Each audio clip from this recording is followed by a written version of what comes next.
If you enjoy listening to The Edge, support them by subscribing to The Edge on iTunes, Stitcher, and you can listen through the iHeartRadio app. Get busy listening. This is The Edge. The advantage it means. Hey, look, I just spit on me for no reason. That's horrible. Is there some comfort in uncertainty, do you think? You're a degenerate. Because Australian Shepherds need action. Wow. Yeah. This is The Edge. That's a self-loathing term that I use for. Oh, got it.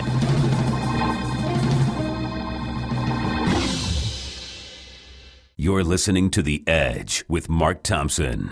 Welcome to the show. I'm Mark, and I'm here with J. Elvis Weinstein, the renowned filmmaker, comic. We had an argument about, not an argument, but a discussion about how you should be introduced once. Yeah, I don't know. It's weird because I think filmmaker might be more prestigious, but I self-identify as comic above all, really. That's what he said. You can just call me a comic. I said, well, yeah, but when, I get filmmakers in and I get actors in, and I want them to know that, you bring a certain professional history to the conversation. Yeah, whatever will impress our guest more is really, I think, the way to go then. Today, Stephen Tobolowsky joins us. He is an actor.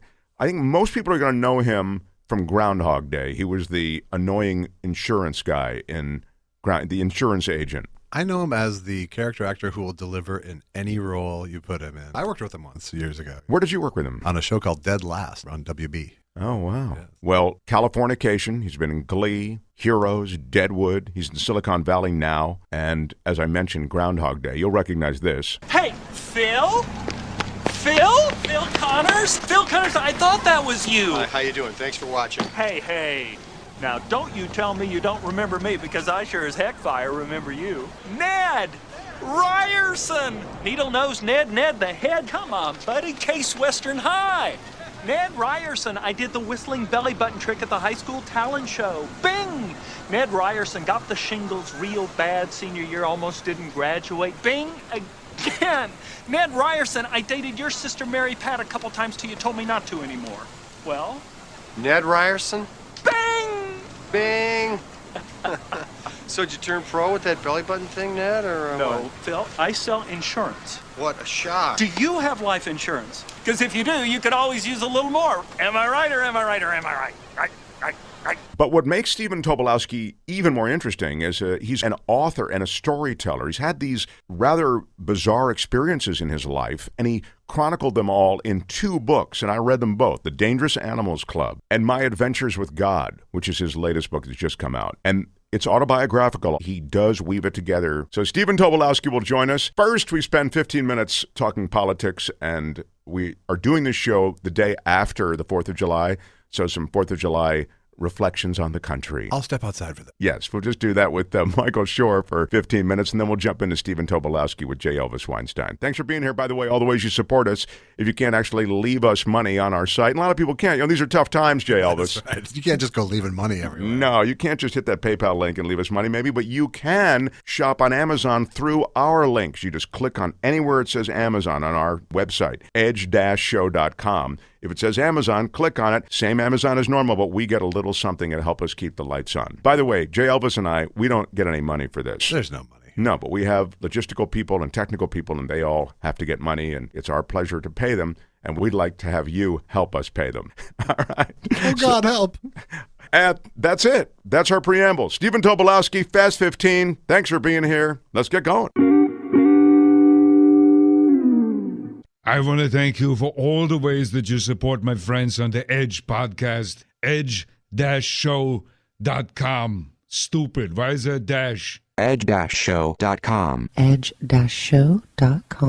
Time for the Fast 15, politics and more with Michael Shure, everybody. Come on. Oh, thank you. Thank you. Happy Day after the 4th of July. belated 4th of July to all of you. Yes, this show is being done the day after the 4th of July, a day of patriotism, a day of reflection. We don't really reflect a lot, actually. It's just mostly patriotism. No. I saw a play in New York with Christopher Reeve. You'll remember him. Played Superman, a tragic winter of his years after being paralyzed. But it was called The 5th of July, which I saw it at a time when I was too young to see a play that serious. It was really dull. But whenever I think of the day after the 4th of July, obviously I think of that play. And that's the end of that story. Well, look, Born on the 4th of July, the movie that Tom Cruise did, was the first time I thought, wow, Tom Cruise is a good actor.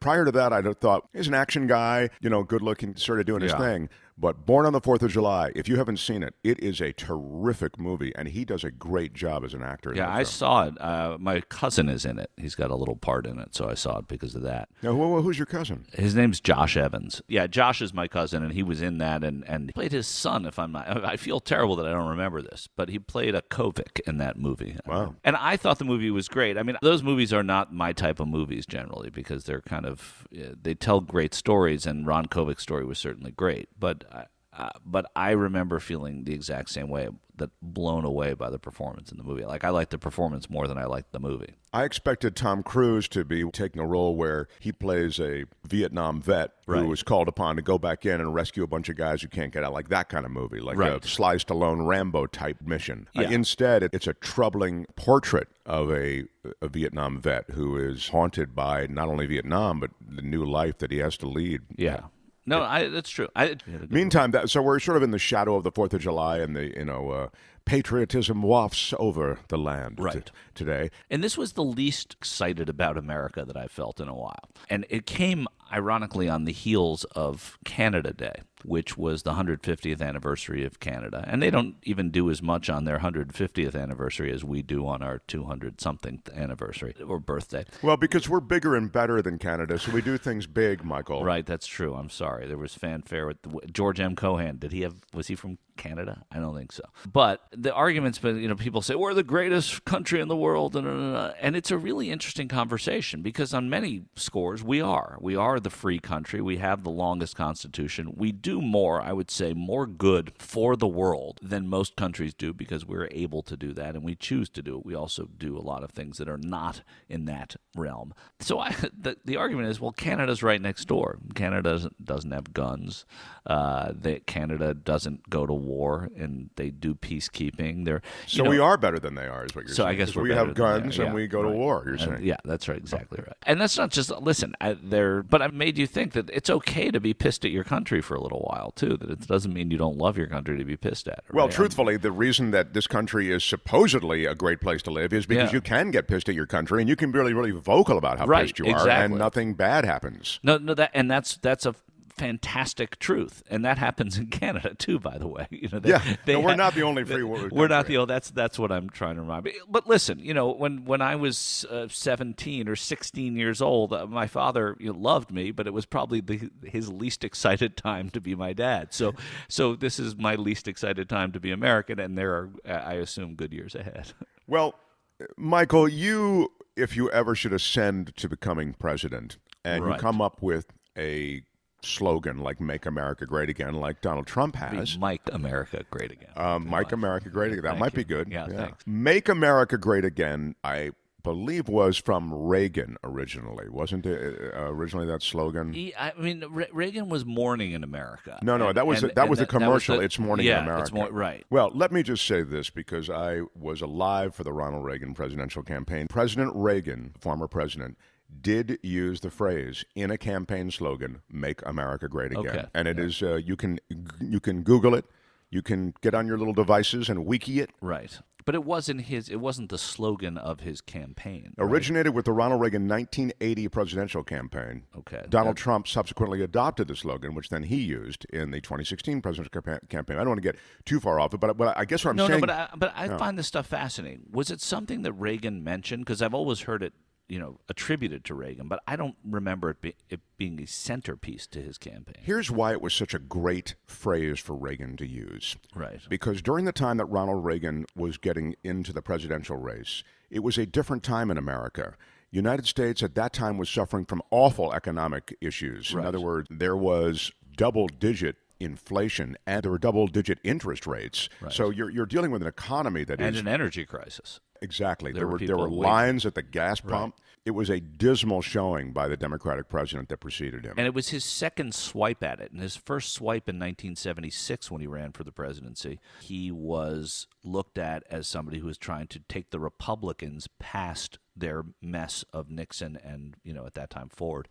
And then he just piled Carter on top of it in 1980. So it was everybody. So let's go back to a little bit before that, to Kennedy, really.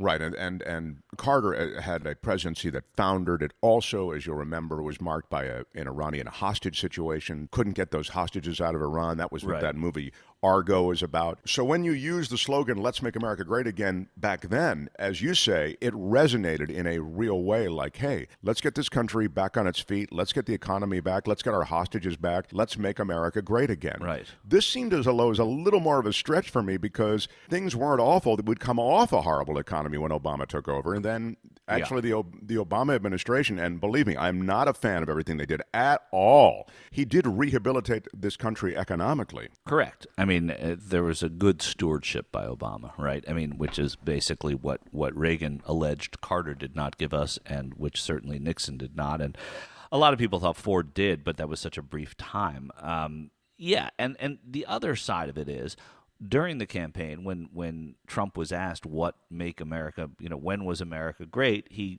referred to the Eisenhower years, right? Well, the Eisenhower years, if you were a black person on a bus in the South, you couldn't sit where everybody else did. You couldn't sit in the movie theaters. You couldn't go to school.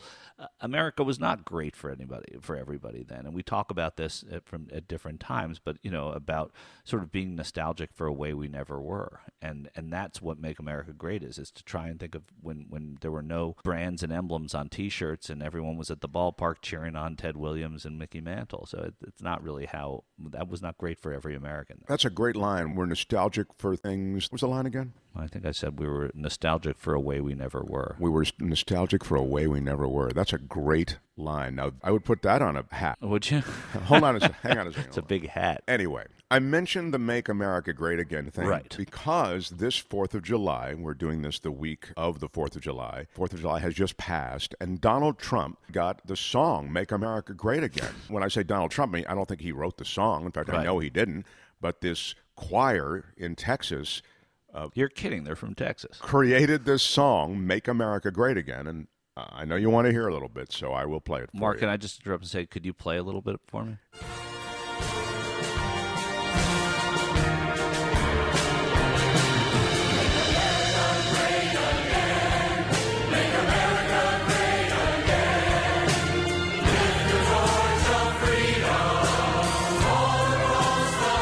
Lift the torch of freedom all across.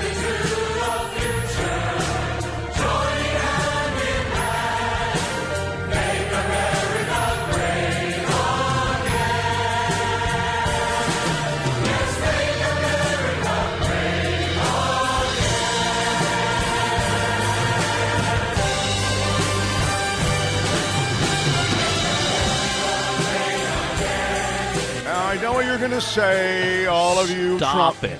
Can you believe? I don't think it's bad, actually. Well, it's not bad in this sort of objective. What's great that you don't have what you don't have in America anymore is the campaign song, and they're fantastic. Now there was I did a story on when I was out in 2012 covering the campaign on these two girls that were going all of Rick Santorum's events. And they had a song called "Rick Santorum is Our Man," and it was great because it was a great campaign song, harkening back to Nixon Now and those old great good songs. But let's see if we can find that. This is the Rick Santorum campaign song. It's called "Rick Santorum is." Oh yeah, Game On. That's right. We finally got a man who will stand for what is right. Game on. Victory's in sight. We've got a man who understands that God gave the Bill of Rights. God gave the Bill of Rights. Wow, that's... We got to listen to the Rick Santorum part. There's hope for our nation again. The first time since we had Ronald Reagan. See? There'll be justice for the hope for our nation. Factories back on our shore. Factories back on our shore. Constitution rules our land. Constitution rules our land. Yes, I believe Rick Santorum is our man.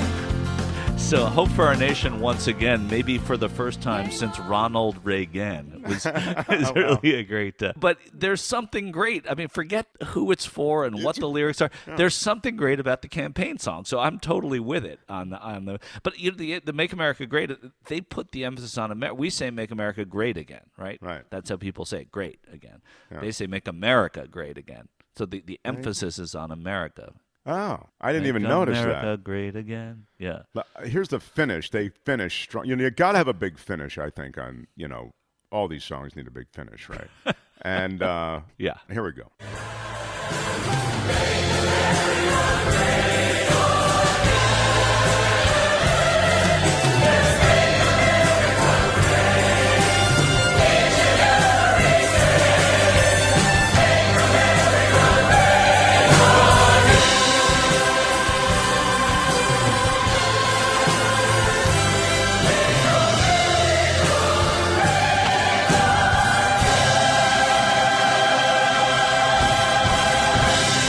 That's a big finish, Michael. Come on.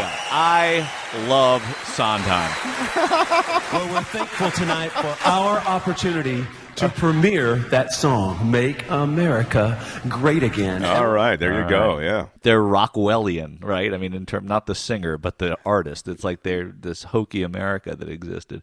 But there is something sort of cool about the campaign song. It's not one that I'm going to be humming a lot. But that's the thing about these, right? I mean, that's what McGovern voters were saying, is they were walking around singing Nixon Now because it was so catchy. And if you have that catchy tune, it works. This one might not catch. Well, we're almost out of time, and we really wanted to get into a lot of different things. But when you think about this country and you think about the Declaration of Independence, the number of people who signed the Declaration of Independence, if you're listening right now, wherever you are, think in your head, the Declaration of Independence. What would be your guess as to the number of people who signed it? Well, I incorrectly guessed. I said 89. Yeah, and that was a really high guess, and I would have guessed, I'm going to say I would have guessed 30. Literally, that's just me kind of trying to remember what the document looks like. Right. But the actual number of people who signed the Declaration of Independence, 56. Not all of them signed it on July 4th, 1776, by the way. Some of them faxed it in, actually. All right. Text your response to. By the way, July 4th was the date on the document, the Declaration of Independence. It is not the date of the resolution. It was July 2nd, but it was the printer who wrote July 4th, and it just became July 4th. Yeah, it's interesting. I think you have a fact about the Declaration of Independence. Indeed, I do. I'm trumping you on the number of signers. Do you know who is the most valuable signature of anyone to get the signature of the most valuable signer of the Declaration of Independence? Well, and it's not Jefferson or Adams or Hancock, which you would think because it's so prominent. It's not. I felt like Button Gwinnett was on the tip of your tongue. Now, Button Gwinnett, can you give us a little background on Button Gwinnett? Well, Button Gwinnett apparently, and he only signed something like 50 documents ever. So there are only 50 known signatures of Button Gwinnett. And so that's why his signature is so valuable. Exactly. And collecting all the signers is a thing. Of course, you can't collect the Declaration, but people in the autograph world try and get signatures of everyone who signed the Declaration of Independence. And I think there are 10 or 12 in private hands of Button Gwinnett. Hundreds and hundreds of thousands of dollars. And 4 presidents either died or were born on July 4th, which is kind of interesting, I think. Yeah, that's right. Jefferson and Adams died on July 4th. Yeah, James Monroe did, and Calvin Coolidge was born on July 4th, I believe. Yeah, I think there are 4. And Michael Shure, well, this week after the 4th of July, it has been a pleasure to visit with Michael Shure. Yeah, I don't feel like we got a lot done, but this was really fun to talk. Yeah, nice chat. We got a whole half year ahead of us here. Yeah, we're coming up on what's the word for 250th anniversary? Because there's sesquicentennial. Sesquicentennial. Sesquicentennial. Yeah. Wow. That's a great trivia question. Sesquicentennial is the word for the 250th anniversary. Right. It's from the Latin. Oh, really? Yeah, wouldn't have thought that, huh? Oh, really? The Latins wow, came up with that. Never would have thought it's from the Latin. Right. All right. Listen, Michael, thanks for joining us. We love seeing you, and make America great again. Make America great again. Make America great again. Step into the future. Step into the future, joining hand in hand.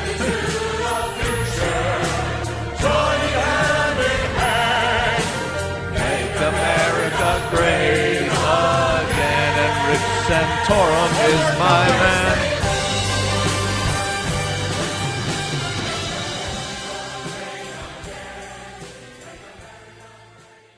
Hey everybody, why don't you do me a favor and like The Edge with Mark Thompson on Facebook?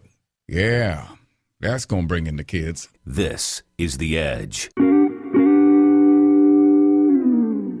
You're listening to The Edge with Mark Thompson. Join us on the web at edge-show.com. Stephen Tobolowsky, welcome to our show. Thank you very much, sir. I met you for purity of the truthfulness of it all. I met you a few months ago. I got your books and I got right into them, and they're great. In fact, I took them on vacation, and I was laughing while I'm reading them, and some of the stuff made me really emotional and choke up. I mean, there's some very intense moments. And there are two books. The first book, that is the book that you wrote first, is called The Dangerous Animals Club. That is correct, yeah. And it's named after a group that you were part of when you were a kid called the Dangerous Animals Club. Yeah, we weren't big on imagination when it came to names. We were kids. We were like 6, 7 years old in Dallas, and we were eager to capture every dangerous animal we could, without our parents knowing about it, of course. The stories in that book, The Dangerous Animals Club, are wild. I mean, some of them are show business stories, and we'll get to that in a second. Some of them are personal stories, and we'll get to those as well. You're here with J. Elvis Weinstein, as you no doubt know by now. Josh is a documentary filmmaker and a comic. You wrote a second book called My Adventures with God, and that is also full of stories, different stories. Where you capture all the deities you can. The Dangerous Deities Club? But people know you from acting, from seeing you on screen. What are you recognized for? What do people go, oh, I know you from what, most commonly? Well, right now, I would say probably Groundhog Day, playing Ned Ryerson, the insurance salesman at Groundhog Day. But newsflash, I've just about become too famous for Gelson's. Gelson's is a grocery store here in Los Angeles, and Silicon Valley has put me, playing Jack Barker on Silicon Valley, has put me over the edge for Gelson's. However, in one day, I went to Gelson's, which is the super fancy store, and people were stopping me right and left. Excuse me, I don't mean to interrupt your shopping. Could we have a picture with you? Could you sign this? I also went to Ralph's, which is the store you go to buy paper plates and tissue paper. No one recognized me there. And then I went to Staples. And at Staples, they actually thought I was a homeless person. And the security people came by to see if they could help me leave the store. So that's a Hollywood story. In a way, that does sort of represent the swath that you cut. You know, it's sometimes, depending on what you're doing, some are a very limited one, sometimes a very broad one. From that, Silicon Valley is the higher-end show, I guess. Yeah. People who can afford HBO can also afford Gelson's in this There you go. You can make any kind of scientific calculation you want from that. Is it regional, too? Or when, because all the projects that you're in are, seen around the world, a lot of them. I mean, like, I think Groundhog Day and a lot of the movies you're in, and even television you've been in is repurposed for overseas. Right. Certainly when I go overseas, I did some stories over in Scotland and Edinburgh at the Fringe Festival, and people were yelling out their windows, "We love you, Stu Beggs from Californication." So they watch, of course, in Scotland, you watch Californication all the time. That's about the only fun you get there besides playing golf. And they also love the Goldbergs overseas a lot. That plays over there a lot. So, and I guess the most surprising thing was I was in New York doing a Law and Order, and a car drove by, and the guy rolled down the window, "Hey, Stephen Tobolowsky, you're the guy who tells the stories." So I thought, wow. There you go. There you go. Yeah. That was, I honor that shout out. It's the sweetest candy these days. Huh? You grew up in Texas, yeah, in Dallas, Texas. First of all, and I only mention this because it's sort of a big part of your life, and it is a recurring thing, your Judaism. I can't imagine there's this big, thriving Jewish community in Texas. Well, there is now, but back then there were 3 Jewish families where we grew up in Oak Cliff, which is about 30 miles outside of Dallas. So it was rough. There were more Nazis in Oak Cliff than there were Jews, and I'm not using still the case. Yeah, we use that term sort of loosely now, but I mean people who were actually members of the Nazi Party. I remember my 6th grade basketball team. John Rutledge was our guard, and he invited us over for pimento cheese sandwiches and Pepsi Cola after one of our many losses. We lost just about everything. So his mother invited us on over to his house. We walked across the schoolyard to John's place, opened the door, and there in his living room was a bust of Adolf Hitler. Wow. I mean, a bust. I mean, they paid money for this, and it was flanked by 2 German flags. And on the coffee table in front of the fireplace was Stormtrooper magazine just laid out like it was highlights in a pediatrician's office. And you're like, I love Star Wars. No! and you know, as I walked, I was in 6th grade, and I'm walking in, and I'm thinking, like, there's something kind of scary, but kind of cool about this too, in that John and his family was so cool about being Nazis that they didn't feel they had to tidy up after a Bund rally. You know, that's how Hitler gets you, by the way. He's kind of scary, but kind of cool.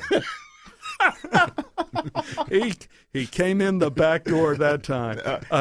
Yeah, but that's kind of where we grew up. Did you feel the need, because you were such an insanely small minority, did you feel the need to fit in, like to hide your Judaism, or did you just feel like, oh, it just is one of those things? I imagine there is a period of time in every young person's life, and by young person I mean a kid, where you're desperate to fit in. And I already wasn't with a last name like Tobolowsky. So in library class, I was always put at the same table with Mark Dombrowski.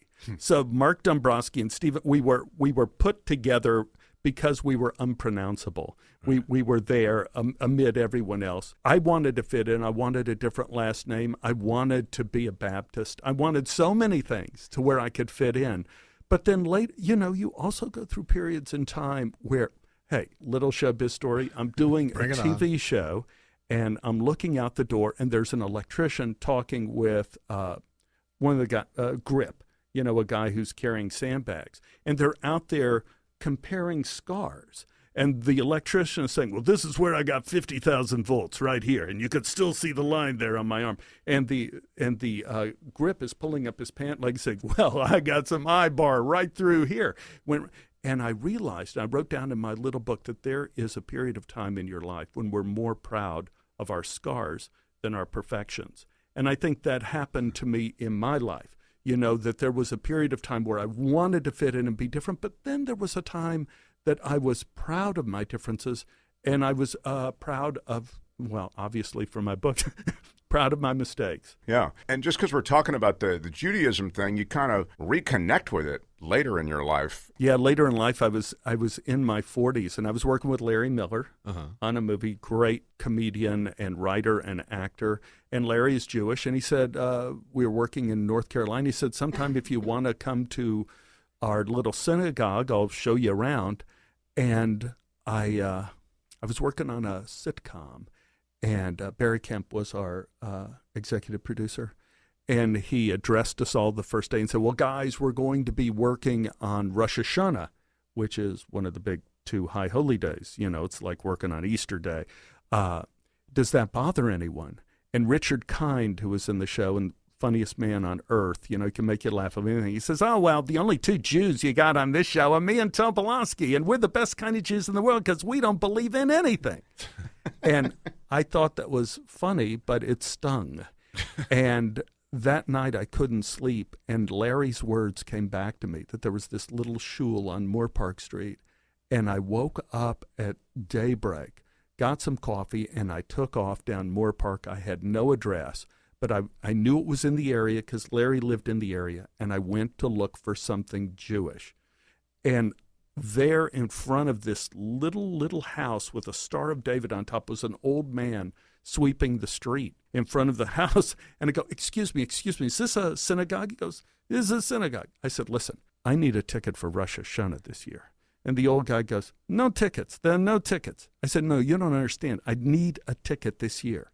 Can't do it. There are no tickets. I'm sorry. We're full up. And I said, listen, you don't understand. I really have to come this year. Can I talk to the guy who's in charge? And he said, well, I'm the rabbi in charge. I'm also in charge of sweeping. I'll tell you what, if you want to see what we do, why don't you come tonight? It was Friday night. Come to Sabbath services and see if you like what we do. Oh, and I thought the old guy snookered me. So I called up my wife and said, baby, I'm going to be late for dinner. This old rabbi kind of cornered me into coming to services tonight. My wife's going, what?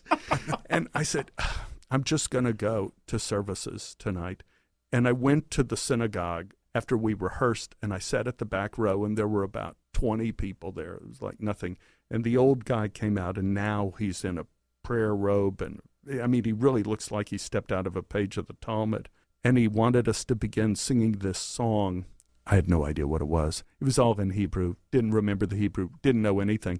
So I was sitting at the back row trying to look reverent, and everyone starts singing, and the rabbi notices me, but doesn't point me out. But no, he goes, stop, stop, stop. This is not a time to look at our prayer books. Now is a time to sing and be happy. It's the happiest time of the week. It's Sabbath. Let's put our prayer books down and just sing. So we started again, and of course I didn't know anything. And I sat there with my mouth closed, sad sack on the back row, and the rabbi stopped again and again without looking at me. He said, you know, there's so many reasons why people come to a synagogue. For some of us, it may have been years since we've been here, and we may have forgotten everything we ever knew. We may have forgotten our Hebrew. We don't know anything. You don't need to know anything. I happen to know Hebrew very well. I will do all the Hebrew for you. All you have to do is have joy and be happy and be here. And he had me there. And there's so many different faces of Judaism, and I was lucky that when I came back, I ran into Rabbi Meyer Schimmel, who presided over the House of Mercy that night. And it seems like that spirit is like very much like the root of Hasidim was they were illiterate peasants, and so the only way they could express their faith was through song and expressions of joy with one knowledgeable person at the head of it. Absolutely. Bing, bing, bing. You are completely right. And you know, there are some people who try to come back to Judaism and they run into a wall of rules and laws and observances, and they feel it's too daunting. Right. But I ran into a guy that was filled with joy and wisdom and kindness, and that door opened wide up. And so in my 40s, I embraced it again and embraced it big time. Mazel tov. By the way, having Stephen Tobolowsky say "bing" to me is pretty big. You'll cut that out and put that on your iPhone. You know, when I'm reading through somebody's life and the way it's remembered, and you have all these great stories, you do have some insane stuff happen to you. I'll get something in a second, but I want to first get to how you remember all this stuff. I was thinking about this. You asked me to write a book about my life or even a magazine article about my life and just include some good stuff. Or even a concise question. Oh, sorry. I do tend to ramble a little bit in the questioning. I don't think I could remember anything, and certainly not in any sort of way to stitch it all together. How do you remember these stories? You mean you remember dialogue and... Well, it's kind of a two-part question. First of all, I had a goal. You probably got to the part in one of the books that I had a terrible injury. Right, we'll get to that. One of those wacky things. And a very serious injury. Very serious thing. That's in 2008, and the doctor told me it was a fatal injury, which was obviously not. As I sit here in iHeartMedia, thank goodness it wasn't fatal. That's like the worst thing a doctor can say, isn't it, John? Yeah. I'd say, just by definition, that is the worst thing. To a living diagnosis patient. you can get. Yeah, it's almost like the beginning of one of those jokes. And I went home, and I thought it was kind of amusing that he said it was a fatal injury and that I was alive. And then I thought, but wait a minute. What if what he said was true? And what if I really died? What would I have missed being able to tell my two boys about their dad's life? Well, with the injury I had, there wasn't a lot I could do but sort of sit, but I could write. So I began writing the stories that I wanted my kids to know about their father that I'd never told them. So in terms of process, Mark, I had direction. I had a specific task I wanted to do is tell my boys the story of my life because I died on that mountain. And so I wanted to tell stories of the Dangerous Animals Club and the trouble I got in as a kid, my first loves, first jobs, all of that kind of stuff, and first heartbreak, the important things in life. And what began to unfold was a kind of mosaic. And then we get to your second point, which is how do I remember all the damn stuff? Boy, that's a good question. First of all, I do have a pretty good memory. But second of all, for some reason, and I don't know why, and it makes me wonder about fate, is that I always kept notes. Even when I was a kid, even when I was a teenager, Really? I would take notes, not like a diary, but and my wife would attest to this. I have boxes and boxes and boxes of notebooks filled with all sorts of notes, some of which, I discover and I go like, I don't remember that at all. And I read these notes of when I was in Rio de Janeiro, and I'm going like, oh my God. And then it all comes back to me. And it comes back to me in a different kind of way. Even though I found this one notebook of my 1 year in graduate school at the University of Illinois before I escaped. And I'm reading this day-by-day sort of journal I kept. Didn't even remember I kept the journal, total blank. And I'm reading this, and not only do the facts of the journal start coming back to me, but also like the way the ground smelled. Like when I walked from my apartment on Green Street to the Krannert Center, and the way the leaves crushed under my feet, and the way Trino's pizza tasted, and the way the beer tasted, and the pinball game I played. Like it all came flooding back to me, almost as if these little memories were touchstones that opened the gates to even broader memory, assuming that they're true. And do you think that you were... Do you think that at the time you were writing them in the form of keywords? Like, no. Were you just going, I need to remember just this thing? Or but were you... it's very interesting. I got a phone call since last we met from Beth. And Beth is a big part of your life. Big part of my life. First girlfriend, Beth Henley wrote Crimes of the Heart. And in our time together, she went from a person who wanted to be an actress and wasn't acting to winning the Pulitzer Prize and, getting nominated for Academy Award, for Crimes of the Heart. I got a call from Beth, and she was saying, how do you remember these things that happened? And it isn't like the key words.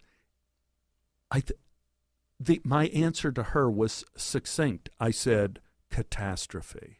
And I said it as sort of a joke. The reason I remember it all is because of catastrophe. But the more I think about it, I think it's true, is that we glom on to the catastrophes, the things we remember in our lives. Like when I was with Beth at the University of Illinois in Dangerous Animals Club. Story of when the town we were in, we were told we had 15 minutes to get underground because we're going to get hit by 7 tornadoes. Not 1, 7 tornadoes. And I'm going, underground? Wait a minute. Excuse me, Mr. Weatherman, where do I go to get underground? And so Beth and I spent 15 minutes running, saying goodbye to each other. I love you. Goodbye. And we're running around trying to find some place where we're not going to die.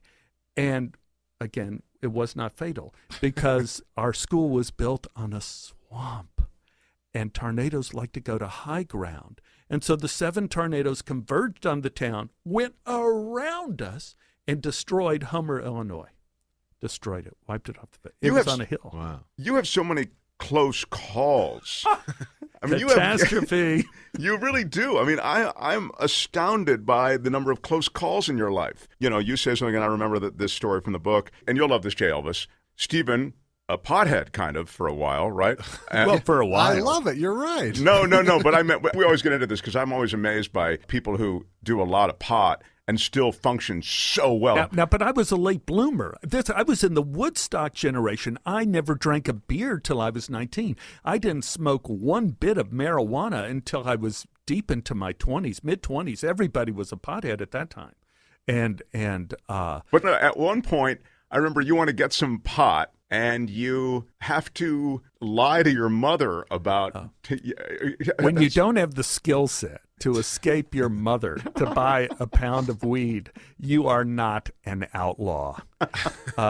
This was that you were starting with a pound is impressive, though. Well, I was in a rock group in Los Angeles, and we were one of the biggest unknown rock groups in Los Angeles at the time. And Mark, you remember this is the 80s? It was like really everybody was in a rock group. Were you in a rock group? I was not. Oh, you were not. You were the one who was maybe not.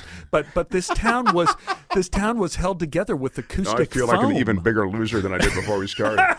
Yeah. But everyone in our band, we needed motivation to rehearse, and so this came in the form of marijuana. And a friend of ours knew someone in Dallas who was a ex-convict who had access to lots of weed at super discount superstore prices. And so they said, well, Stephen, if you go to Dallas to see your folks, maybe you just bring some marijuana back. I go, sounds good to me. Sound plan. Yeah, that's not risky at all. No problem. And they said, well, if we bring a pound back, then we could sell a few of the ounces and we can make back some of our investment. And then we have a few extra kind of communal lids we could use to smoke for rehearsal. Go, this sounds like a terrific idea. This is really a startup. Yeah, exactly. That is the business plan of every pot dealer. And this was without thinking that in Texas, for a pound of marijuana is worse than a felony. Yes. Back then, they threw you into Seagoville prison where you enter a leading man and exit a character actor. It was the dumbest thing in the world. So I get to Dallas. I call this guy up on the phone. We're going to meet at the Casa Linda Hotel. Google it if you guys are in Dallas and you could revisit this place of my infamy. And he says, this is the deal. We're going to go there I want you to be there at 9:50, because the 8 o'clock feature is going to be letting out. 10 o'clock feature is going to be going in. The parking lot's going to be totally crowded. No one will notice us. I'm in a red pickup truck. So I manage to borrow my mother's little Buick, and I drive to the Casa Linda parking lot. It's completely empty. And there's a sign on the marquee saying, theater closed for private party. So I pull my car into the empty parking lot. My drug dealer pulled his red truck in next to me. I get out to go see him, and then a police car pulls in next to him. So he yells something vile I probably can't say on the radio, and he tears off on his way through Dallas. This was before the age of cell phones, so I could not call to abort the mission. So I take off after him. And by the way, aren't you in your mom's car? I'm in my mom's little Buick. And then the police car is following me. And so we're all going deep into the heart of Texas. And I'm going, what's going to happen? What am I going to do? I had no idea. I began to cry behind the wheel, my first uncertain steps toward felony possession. And then the police car just pulls off. Just vanishes, and I go, Johnny Law probably had something else to find. Yeah, he had lost the heat. Bigger fish to fry. So anyway, the truck ends up pulled into a clearing by White Rock Lake, overlooking the lake. It was beautiful that night, moonlight on the water. I pull up my little Buick. I come and I get in the car, and I meet Albert, who is this guy, and was a big man with a vest with no shirt on. Oh, hey, how you doing, Stephen? You got the money? And I go, well, yeah, Albert, I got the money. And I show him $1,200. Oh, that's a lot of money. Why am I doing this? And I give Albert the money. He goes out, gets the brick of marijuana, and brings it and puts it between my feet. And he says, so what do you guys do out there in L.A. all the time? Well, you in a rock group? I hear you're in a rock group. I go, yes, sir. And as much as I enjoyed jawboning with Albert, I wanted to get out of there, and I look in the side mirror of the truck, and there are police with guns drawn creeping up the side of the truck. And, of course, that truck mirror says, warning, objects may be closer than they appear. This was really bad news. And so I go, Albert, they're police. They're police, and they're coming up, and they have guns drawn. And Albert kind of looked at me as like a kind of gangster cowboy type. He looks at me and goes, kiss me. I go, what? Kiss me now.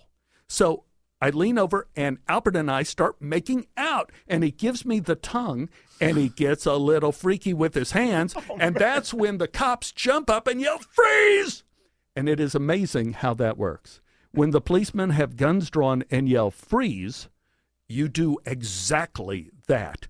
They pull us out of the car, assuming we're two gay guys in Texas, and they never look in the truck.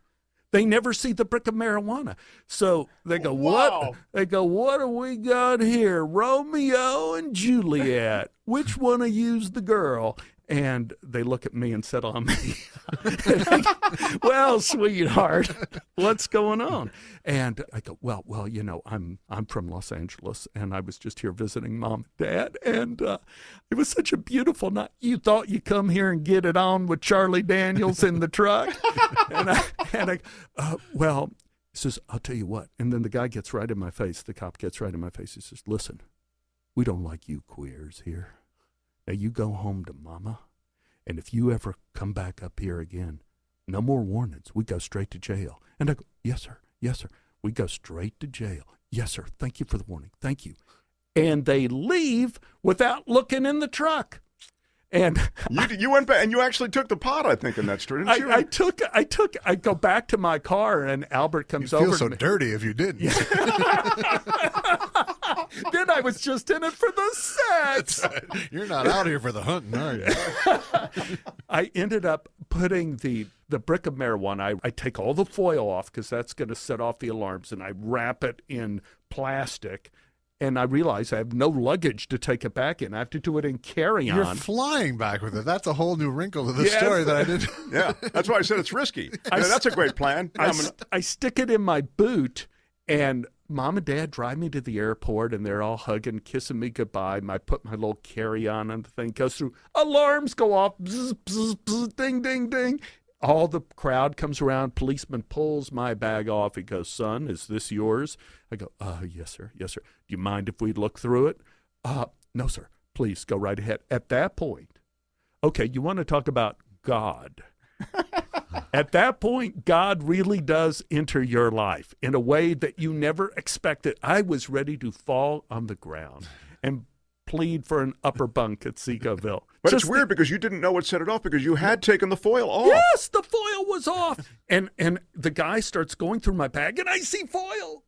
And I go, wait. Was I so stupid that I left some foil on? And my mother steps up and goes, oh, Stephen, that's mine. I know you like banana nut bread, so I made you a banana nut bread and put it in your bag this morning. Officer, does he have to take the banana nut bread out? And the police officer looks at Mom and looks at me and goes, well, I think we could trust him with a banana nut bread. Go on, son, get on the plane. And I got on the plane. Oh, my God. Now, that is stupidity of the highest order. Your look has helped you in all facets of life. There are two snapshots of you cheating, very nasty consequences in that story. Very nasty, very nasty consequences. That was, the law. There was another, I think in Dangerous Animals Club, I have the story where I was held hostage at gunpoint in a grocery store. Hello.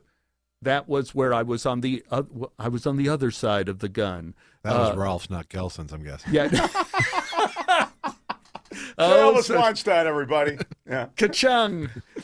Yes, and it was actually a Tom Thumb. And the guy puts the gun in my head. I don't know why I picked you today. I don't. Does that sound like the other guy in the truck? No, it's okay. Yeah, it's okay. I don't have that cornucopia of voices. Unless you kiss him, it's not too bad. No. I didn't kiss this guy. And I ended up with that gun in my forehead, talking for, I talk. So I talking for hours, talking about how this guy reminded me so much of my father and making up complete fabrications of my relationship with my dad. You remind me so much of my dad. Do you work with tools? My dad, he built a bookcase at our house. Do you have a hammer at home? Do you have a hammer? I start talking to this guy. Being your own hostage negotiator. Being my own hostage negotiator. And I talked till suddenly, I guess I'm figuring it must have been 45 minutes of my nonstop blather. And then the air goes out of my soul and the adrenaline drops and I realize I'm a dead man. And the only thing I could think to do was to invite the guy over for dinner. And I said, what time do you have? Now he's got the gun in my head. And he's looking at his watch with the gun to my head. Well, it's 5:45 or whatever. Oh man, it's getting late. I got to get this chick. Hey, you doing anything later tonight? I mean, I don't know about you, but I'm getting a lot off my... Hey, why don't you come on over? You could have some chicken. We can have some mangoes and white wine. You can meet my girlfriend, Beth. I mean, she'd love to meet you. And just, I'm going to go now. And so I pushed my grocery cart past him, and he put the gun in the back of my head. And I hear this voice in my head saying, don't turn around, don't turn around. Just keep walking, don't turn around. And I kept walking down the aisle, and the voice says, if you get to the stack of Pepsis, you could turn and run.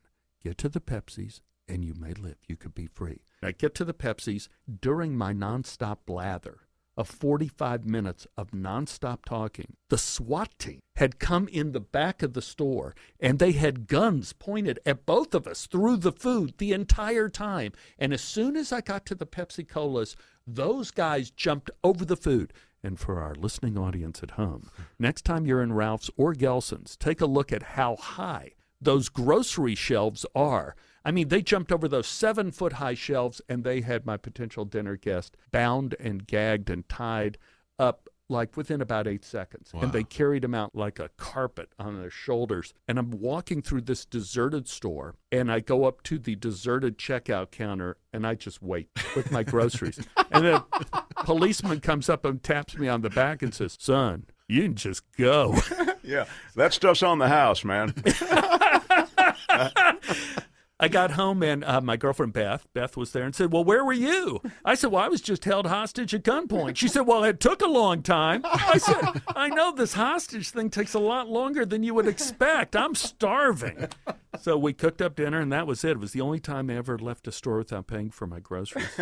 You have a situation where you were hitchhiking or you had car trouble and you decided to stop? That was so sad. It feels like that's kissing cousins to that. Yes, Beth and I, we had when we were in college, we used to go in on a Greyhound bus, pick out some sort of city in the wilds of Texas, go to the city, explore it, and come back. This defined also another period of your life where you guys were very serious about this exercise that you did. Yeah, we loved it. We loved exploration, and I realized one way that we learn to control our time, and that I think is part of the process of maturation, is not just being time's bitch, but actually being able to control our time, is coming up with spontaneous celebration. And that is something Beth and I were very good at in terms of imagination, is spontaneous celebration. And so we would go out to these little towns and explore and come back. Well, on the way back once, this bus broke down, and they said it's going to be 5 hours because they have to send another bus out from Dallas, which was 2.5 hours away, and then 2.5 hours back. And so Beth and I think, well, why don't we hitchhike? That sounds good. We'll just hitchhike. So we get out of the bus, and we start walking in the direction of Dallas, Texas, not knowing really where we are, and a van pulls up in front of us, and the side doors open. There's a black family in there. There's a father and mother in the front seat driving. In the back of the van are kids and a grandma. And we jump into the open side door of the van. And I go, we're on our way to Dallas. So just, yeah, thank you. And not a word was said by anyone in the van. The grandmother closed the door, sat down, and we drove in silence all the way to Dallas. The husband who was driving is looking in the rearview mirror at us in the back, and I'm thinking, like, what is with this van? What is with these, are these like a family of criminals or something? Right. What is this? We get to East Dallas, and I'm saying, like, okay, guys, you can let us out here. Thank you so much for giving us a ride. And the father turns around and says, giving you a ride? We had just stopped to change drivers, and you jump in here. I thought you were kidnapping us. We thought you guys were criminals. We had terrified those poor people. Oh, God, I still think about that. That shit happens to Uber drivers every day now, by the way. Yeah, you go from being terrified to realizing that you were the terrifier. I was the terrifier. Yeah. I was the bad guy. I know people want to know about Deadwood and David Milch, who is a character in himself. What was your experience with that? On Deadwood, what we had a routine. David Milch always loved to shoot in natural light, sunlight, and it meant that you shot when the sun rose, which means everybody had like a 5 a.m. call. So we would all head out to Disney Ranch, which is out by Magic Mountain out here in California.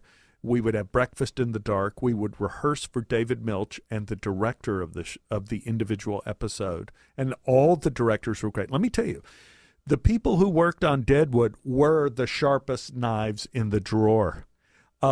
we often would have two directors working. We would often have two film crews. One of the film crews that worked on Deadwood was the same film crew that I worked with on Mississippi Burning with Alan Parker. You're talking about the sharpest knives in the drawer. And just because you mentioned Alan Parker, he was a big part of your life. You talk about him in your book. Big part of my life. Alan Parker was a great, great mentor to me. And I didn't even know it at the time. I was shooting Mississippi Burning, and I was doing a big Ku Klux Klan scene, which was outdoors, required 3,000 extras. So they had to make sure there was going to be no rain. And the weatherman always was having rain so I was there for 10 extra weeks. And so while I'm sitting there, Alan Parker came up to me and said, well, I hear you're interested in directing. Would you like to follow me around and see what I do? And I go, sure. Thinking like this is what big directors do all the time, is have like numbskulls like me follow them around. Me. I love so that. I follow Alan Parker around for a few weeks, and then it changed. He would bring me into a planning session for the next day's shoot, and he was talking about the scene, and then he would stop. Stephen, what would you do? And I go, let's see, I would start with a moving master, and not good, bad idea, but it would work, but it's not good. And then he kept challenging me in every phase of filmmaking about editing. Where would you put the edit mark? Where would you start the music? What would you do this? And I always failed these tests. I always failed his test, but afterwards I realized, my God, the gift this guy gave me. At the premiere of Groundhog Day, Alan Parker was standing in front of the theater, and I remember I was going with Andy McDowell here in Westwood, and Andy and I are walking in, and there's Alan. I run over and start hugging him, and I said, Alan, I never thanked you. I never thanked you. I never realized what you were doing for me and the gift you gave me. Thank you so much. He goes, oh, leave me alone, leave me alone. I hope the movie's good. I hope the movie's good. And it was good. Because, it was so transcendental for you, and you were trying to communicate that to him, but you would have no part of it in that moment. No part of it. Oh, God, he's so great. Anyway, so back to Deadwood. And so this is the same crew from Mississippi Burning and Alan Parker. And so you would rehearse for the director of the day, and then David Milch would often rewrite the scene immediately and would change it dramatically. Okay, well, instead of having this in a saloon, we're going to have a cattle stampede, and you're going to be on opposite sides of the street, and you're going to be run over by 200 head of cattle. And they would bring the cattle in. I mean, they had the cattle waiting in the wings. You never knew what surprises David would throw your way when you did it. I remember one scene I was doing with Tim Oliphant, who was taking me to jail, and it was a simple walk and talk scene through the main street of Deadwood, and David Milch felt the street was too empty. So he took a farmer and a giant bull. The bull was waiting in the wings. They had so many animals wait. So a farmer taking this giant bull, walking down the street with us. So Tim and I are doing the scene. And while we're doing the scene, the bull lifts up his tail and defecates, which is poops, which is whatever you want to say on this radio station, and all over me. So I am covered with bullshit, and I am talking with Tim Oliphant. We're trying to do the scene without laughing, continuing, and now I'm squishing when I walk with Bull Gradieu, and I'm going, and the scene finishes. The director yells cut, and David Milch yells print. And I go, wait, David, the bullshit all over my pants. You can't pay for that to happen. That is the best ever. And Stephen, on Deadwood, we don't wash the clothes because we want the stains to be consistent. The people back in those times never washed their clothes. And let me tell you, he was true to his word. I was covered with that bullshit for the rest of the season. I'd walk into my trailer. Oh, my God. Wow. But yes. The grittiness of David Milch is something that sort of, he was right. He's and that project, the language and right. But you reference it in sort of almost, I think you reference Shakespeare when you talk about Milch's dialogue. He seems to me like Stevie Ray Vaughan. He's like the real. He's like the real thing. I remember Powers Booth. I'm toasting dear Power, dear PB. I went to college with Powers, and we acted together so many times, and it was so lucky we got to act together on Deadwood. And when I first showed up on Deadwood, he said, Tobo, here's my advice. You can't do the regular bullshit you do on any other show here on Deadwood. You're going to have to learn your lines. And you're going to have to bring it from level. Most shows, you just learn to level 1, and then you hope to get to level 2.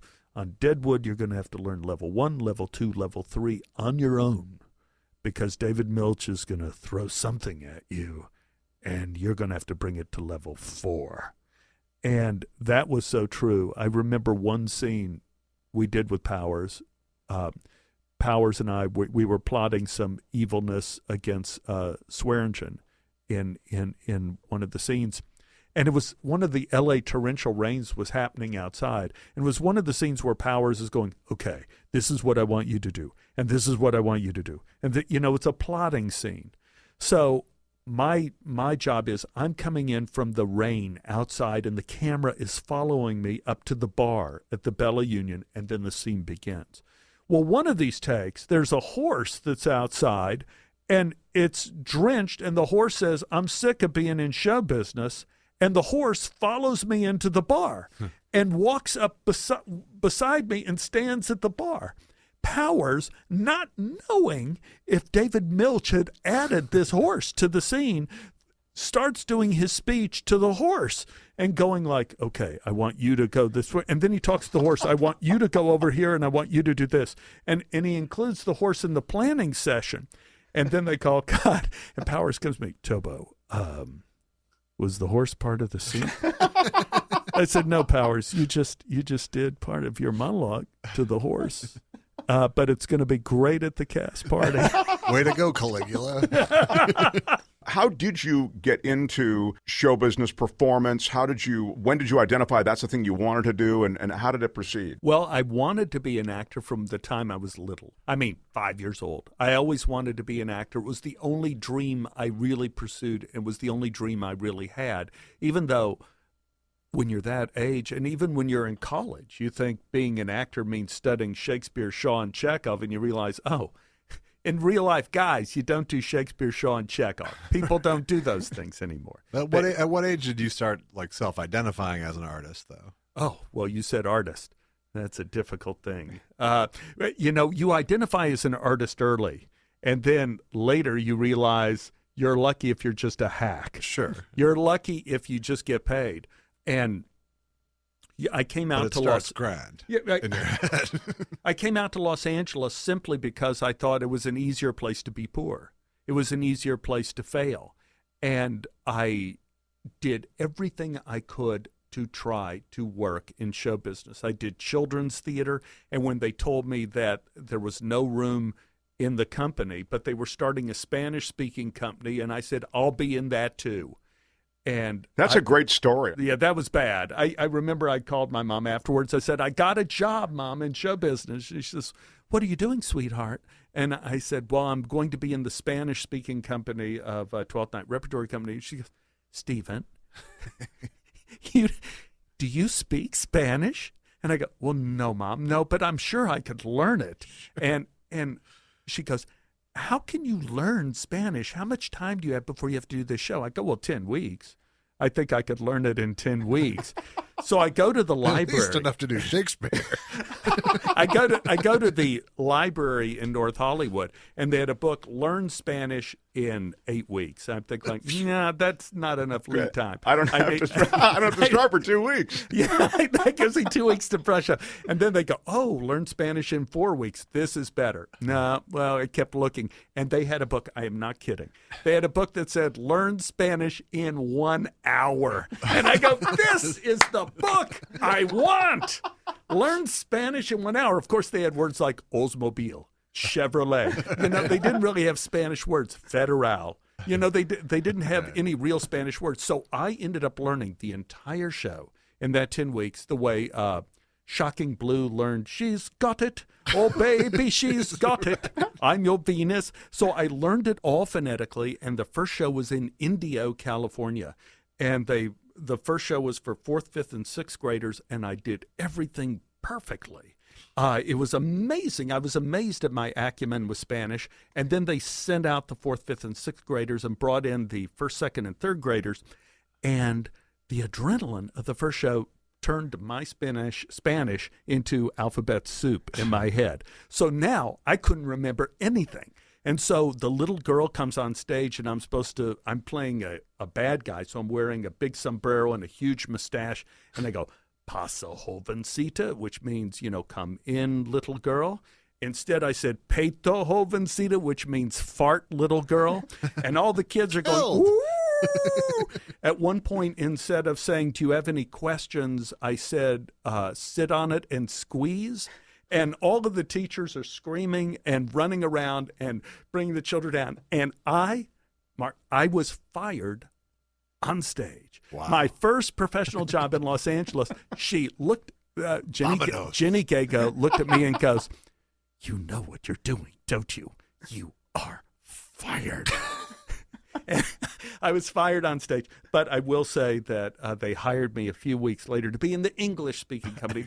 But one thing to young actors out there, say yes, even to the Spanish-speaking company, because what happens is the yes train and the no train, each one becomes contagious. And if you start saying no to opportunities, not only will more no's come your way, but opportunities will begin to vanish, and then you'll end up with nothing. So say yes, because someone that you meet on the Spanish-speaking company may give you the key to another job down the line.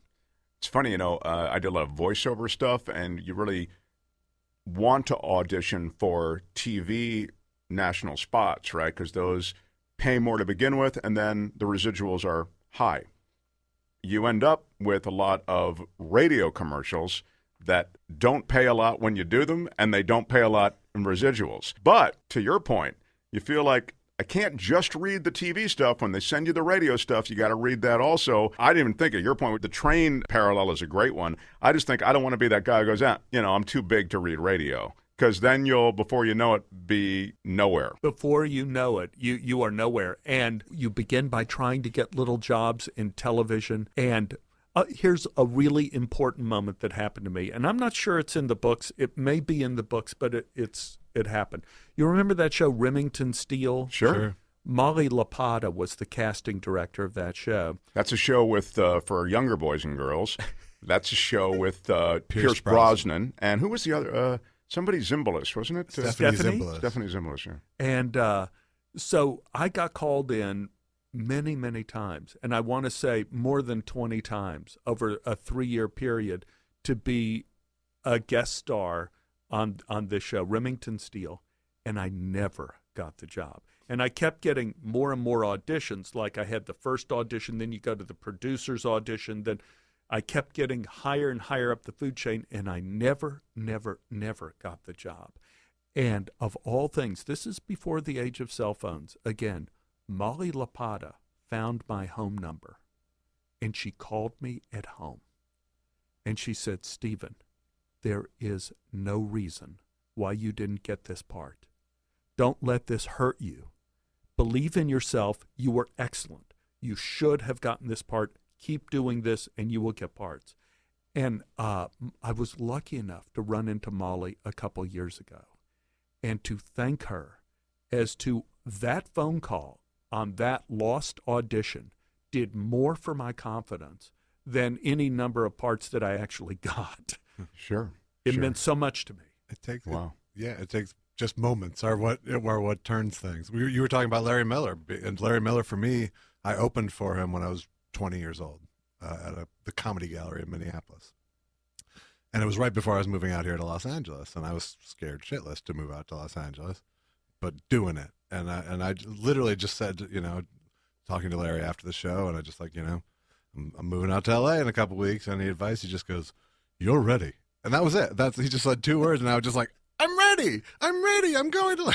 It just turned everything, and it just No, that can buoy you in so many different ways. Absolutely. I had one real primal moment that I also take with me, and this works not only for actors, but in any profession. I got one of those rare network auditions over at Fox, which If you don't know the hierarchy, you audition for the casting director, then you audition for producers, then you audition for the studio sometimes, and then you have to audition for the network. So by this time, you really are scared.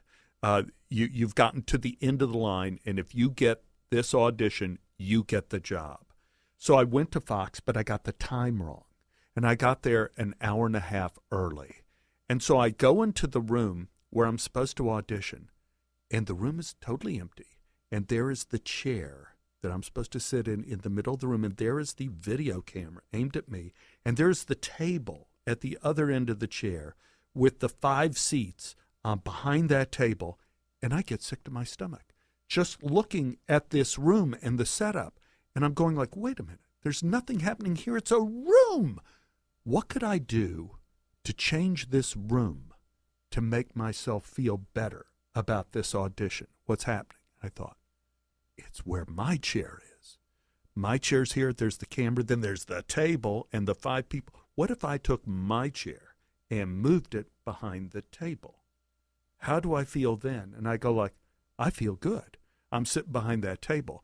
And I thought, on every audition, no matter where they put the chair in my head, I have moved the chair behind the table because then I am a collaborator working with the producers rather than being judged. And when you do that, your stress level goes down and you audition much better. So that's just an attitude you enter the room with now? Yes, I moved my chair behind the table in my head. Right. If I really moved the chair, they would throw me out of the building. But They'd say, Stephen, please move the chair back to where we had it. But still, when you're a producer and an actor comes in, just someone who makes a strong choice is a pretty good thing. There you go. But it seems to me that, most of your stories involve, your entry point to most of your stories is your openness and your willingness to allow things to happen and then to react to good them. And bad. Yes, yes. But that takes both self-confidence that you'll be able to react correctly when the unexpected happens. That is true. That is true. Either that or foolishness. Right. But there's a fine line between self-confidence and foolishness, as we learn in show business. But I want to go back to the concept of spontaneous celebration that you were talking about, and talk about what are some of the tenets that you guys applied to the concept of spontaneous celebration. Well, let me jump ahead to the present day with my wife Ann. We've been married now, believe it, just about 30 years. Nice. And during the course of our life together, Ann converted to Judaism.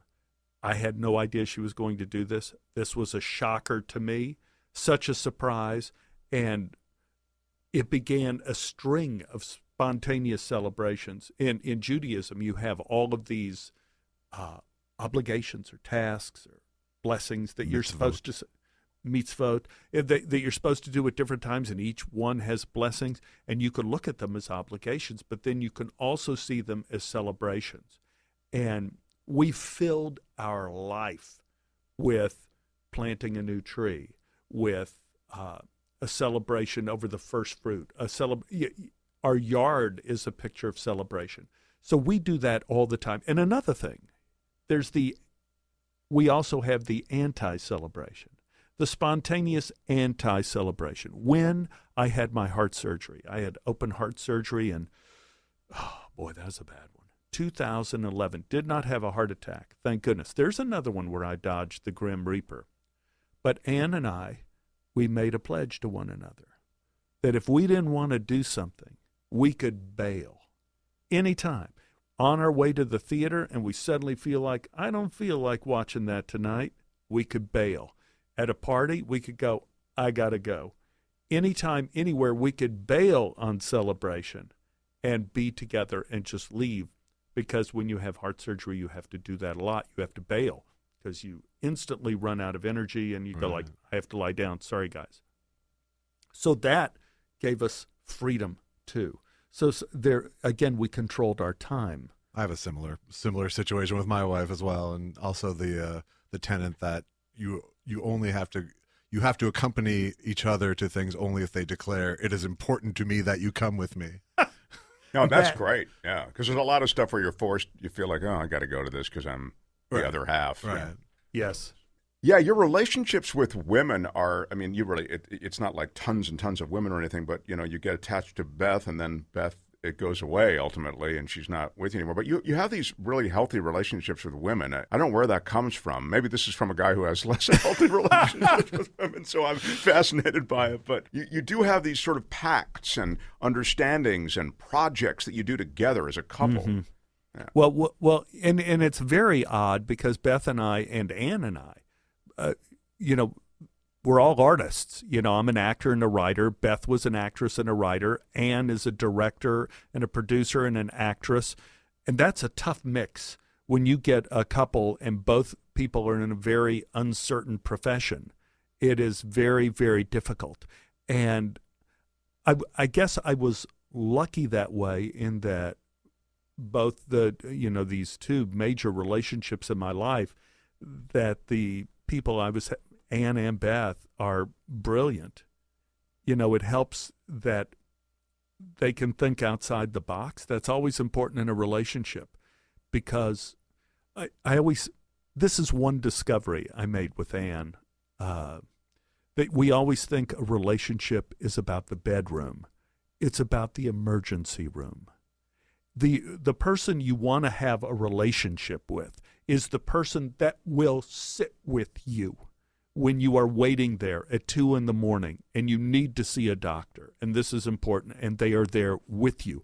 When I had my heart surgery, the first night, of course, you're in ICU for a couple of days.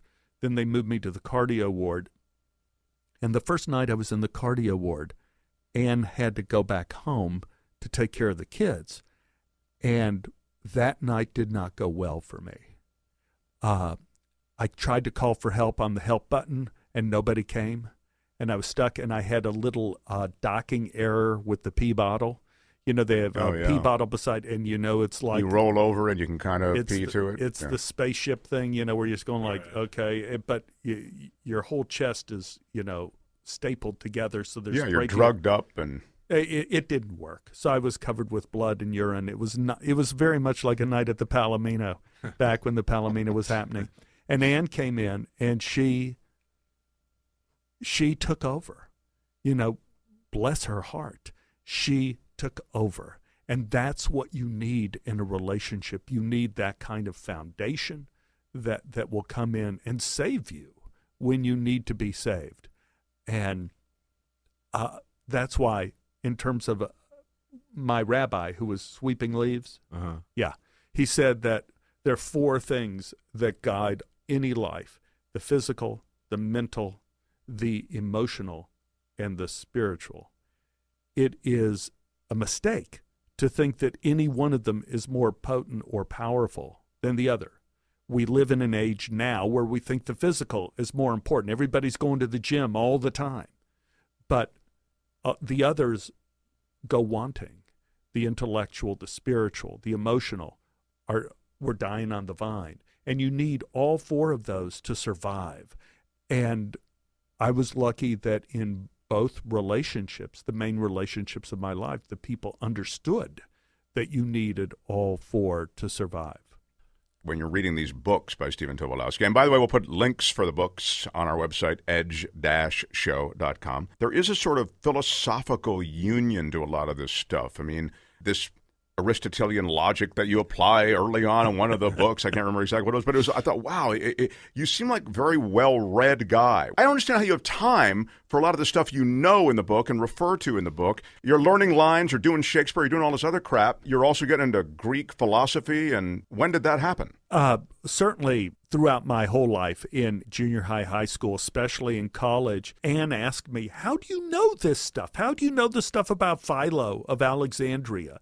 The year 0, the great philosopher. And I go, because for some reason in my brain, I always felt it was important. I felt Egyptian art was important. I need to remember this. I certainly felt the plays of Thomas Kidd were as important as the plays of Shakespeare. There's just not as many of them, and Marlowe.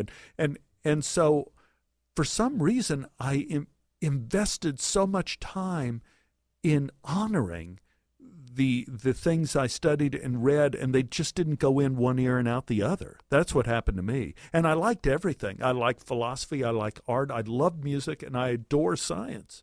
And so everything I read excited me, and I remember it. It seems like honoring the past probably ties into why you're a diarist as well. I probably thought it was important. I probably thought what I was doing was important, catching tarantulas back at the creek. That was in the Most Dangerous Animals Club. You talk a bit about, in some of the times you touch on show business in all these different ways, you talk about this fact that they shoot a lot in Canada, don't they? Yeah. It doubles for a ton of different things in Canada. Canada, it goes through periods. Depends where the tax breaks are at the time. It depends where the tax breaks are. And also, it just seemed that for a period of about 10 years, everything was shot in Canada as long as it had an alien, a vampire, a ghost, or a space person is an alien. So every time they said, Stephen, you got a job in Vancouver, I'm going like, okay, what is it? A blood drinker from Mars. And that's when David Duchovny was doing X-Files there. That was the jewel in the crown, was being on X-Files. I was never on X-Files. I was on always the lesser shows. I was on X-Files, Stephen. I don't mean to lord it over you. Whoa! Yeah. I was on 2 episodes. Oh, God. Well, I was reporter number 2. But the point is, I was on it. But reporter number 2 is probably a better part than reporter number 1, if my experience. Because reporter number 1 is probably the straight reporter, but reporter number 2 is the one that's got character. If you play reporter number 2 in 2 episodes, is that recurring? How about that? Thank you. I should. But it's true. I was on X-Files, and that's my only brag. So thank you for coming up against it. Yes. I remember the character actor formula. People always ask me about being a character actor. When you have a complete name in a script, like Captain Jack Sparrow or Richard Kimball, you have a full character. You're probably the lead in the movie. If you have one name and a job description, you are a subordinate character, and it works like this. If you get the job description and the first name, Sheriff Charlie, Ringmaster Bob, you're in a comedy. If you get the job description and a last name, Detective McLaren, you are in a drama. There is a level beneath this, and that is when they just, not to say anything bad. Reporter number 2 is what you're getting to, aren't you? Reporter number 2. I played Homeless Man number 2, and I just say that Homeless Man number 2 was better than Homeless Man number 1. It was a more colorful part, but there's parts beneath this too, and I have heard of this, even though I have not played it, that it is age and geographical location, like Old Man on a Train. These parts are so bad. Right. They got nothing. You're there to eat craft services. So on Silicon Valley or on, Norman Lear's One Day at a Time, I played Dr. Leslie Berkowitz. Yeah. So I could say, like, man, I'm close to being a lead on that show. I'm Jack Barker on Silicon Valley. I'm Principal Ball on the Goldbergs. Even though it is a comedy, I do have a job and my last name, so it kind of rides against my theory. I shouldn't have brought that one up. You even have a nickname on Silicon Valley. It's not. Action Jack Barker. Right. Yes. So that I want to take you back. I want to take you back to. Is it true that you were in a band with Stevie Ray Vaughan? Well, let me just say this: Stevie Ray Vaughan played with us in our band. We were in a band called Cast of Thousands. We were very bad. It was kind of a folk rock band. I played the guitar. Bobby Foreman was actually talented. He ended up in the New Christy Minstrels. He could play one of those like Wayne Newton guys that could play any instrument and had a great voice. And Jim Rigby didn't play any instrument, but he wrote the songs. He's very clever, and now he's a Presbyterian minister in Austin, Texas. Hello, Jim. And so we were picked to be one of, I'm saying 5 garage bands in Dallas, Texas in 1970, 71. And each band could play 2 songs on this album they were going to call A New High. and we were going to market it by selling the albums door to door. And we're on, like it's a real big. So we're on our way to the studio to record this, and Bobby turns around and says, well, I got a kid from our neighborhood to play lead guitar with us. Who, Bobby? A kid, Steve Vaughn. He's Jimmy Vaughn's brother who also plays guitar, but he's free. He's like 14, but he's really good. I go, Bobby, you get this 14-year-old kid to play on our album? We could play our own guitars. And Bobby turned around from the front seat to me in the back. He says, Steven, shut up. This kid, Stevie Vaughn, is going to make us sound like we know what we're doing. He's really good. So we get there, and Stevie is sitting on a chair with his humbucking pickups, good Gibson guitar, beautiful. And he goes, okay, guys, why don't you just play a little bit of the song so I see what we're going to do. I can see what I'm going to do. So we start playing our first song, and he stops after about 8 measures. He goes, okay, that's enough, I see. So this is kind of a crappy song. So what if I did like a crappy lead, and then I lead into a good lead? And Bobby said, well, that sounds good, Stevie. That sounds good. So we did like the Beatles in the old days. We sang the song in front of all the microphones twice through, got all the tracks down, and then they put up the mic for Stevie to get up and do his lead. He got up, and he started playing. And I could see the grown-up faces behind the glass where the engineers were standing, and their jaws were just dropping, and the engineer goes, son, that was good. Do you have another lead in you? And Stevie goes, sure, man. So he got up and he starts doing one of these things with the high and the low notes and just blazing fast lead. And then I'm looking, and in the doorway, the engineer calls down the hallway. I can't hear any of this. It's all behind the soundproof glass. And more grown-ups come into the room, and they all stand in front of the son, that was good. Can you do one more? Oh, sure, man. I could do this all day. Stevie plays again. Everyone was stunned, and I believe, from my opinion, now looking at it, it was because it was the first time we had seen the real thing. And I don't mean like a real guitar player. I mean it's the first time we saw genius, and it will make you drop your jaw when you see it. That is the first recording of Stevie Ray Vaughan. Wow. And I do have that album available on eBay. If anyone, it'll cost you a pretty penny, but I do have, with the original poster. And put in the legwork to go door to door with all of them. Yes, huh? I go door to door now. And it was, I'm thinking like it was when I was doing Great Balls of Fire with Jimmy Vaughan on that film. Jimmy Vaughan and I used to hang out at Kiva Recording Studios where Eric Clapton did some of Layla, and we used to hang out there, smoke grass, and play a little guitar and record stuff just for fun. And it was dawn one morning, and Jimmy and I were leaving because we had to work that day. Do you remember those days when you stayed up all damn night? Oh, damn, and then we stayed up all night. This is going to be a long day. And we have to work, too. We're so unprofessional. So, we go to get breakfast. It's dawn, and there is Stevie.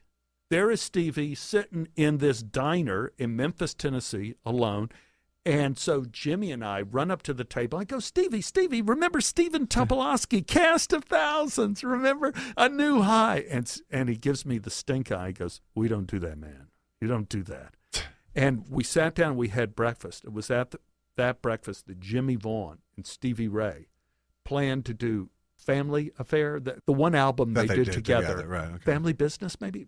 I think Family Business is right. Yeah, Family Business. And so they played together. And so now, instead of having my playmate of Jimmy Vaughan in the evening, Jimmy and Stevie were laying down tracks for that album whenever we weren't shooting Great Balls of Fire. Wow.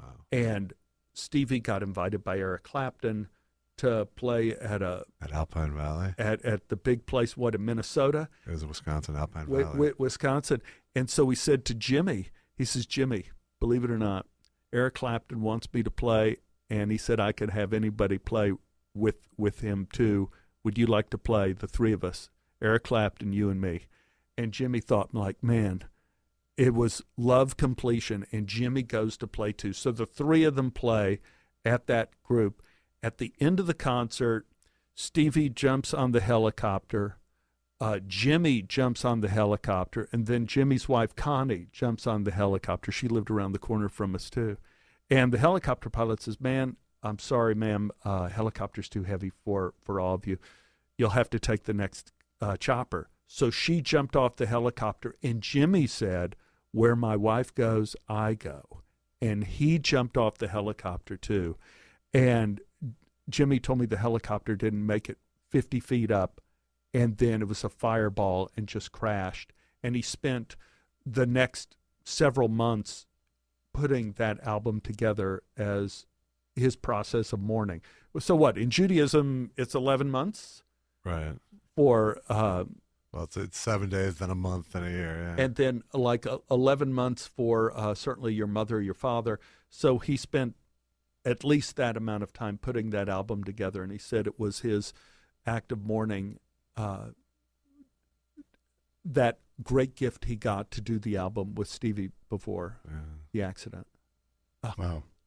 My brother was at that show, actually, at Alpine Valley that night. Yeah. You want to buy the album, New High? Do I? And my other question is David Byrne. I'm working on True Stories. Yeah, well, that came about pretty much through Beth. When Beth won the Pulitzer Prize, when you're a shooting star, young woman, that kind of notoriety, you attract the attention of a lot of other shooting stars, one of them being Jonathan Demme.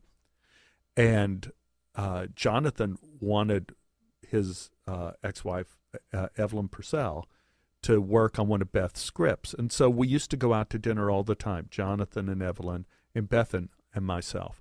We go out, we would talk and goof off. And once Beth and I were coming from Pilates, before Pilates was cool, we were leaving exercise, and Jonathan comes by and says, hey, guys, we have a rough cut of a new movie I'm working on, Stop Making Sense. You want to come watch that? And so Beth and I go, sure. So we go with Jonathan to the Academy, which is like a 1,900-seat theater right on Wilshire Boulevard.